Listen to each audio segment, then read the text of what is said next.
Beginilah penampakan mengerikan di wilayah Svatopok, Kremenaya. Rekamannya ramai beredar di media sosial Telegram pada Sabtu 11 Maret 2023. Dalam rekaman tersebut menunjukkan kesadisan dari tentara Rusia. Misi untuk menghancurkan pasukan lawannya tidak tanggung-tanggung direalisasikan.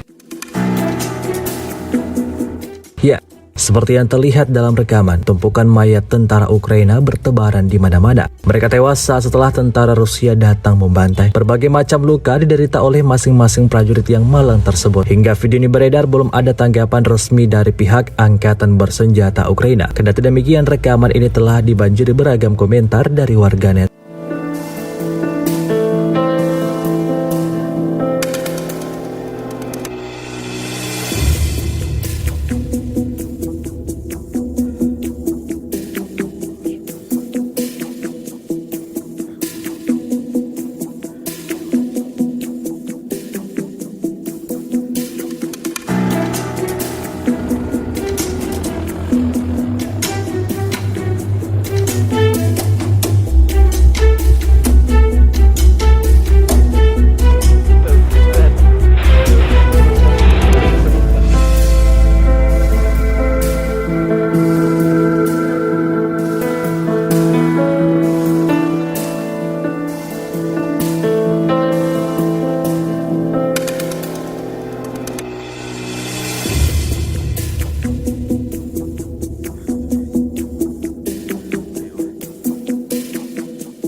Terima kasih sudah nonton.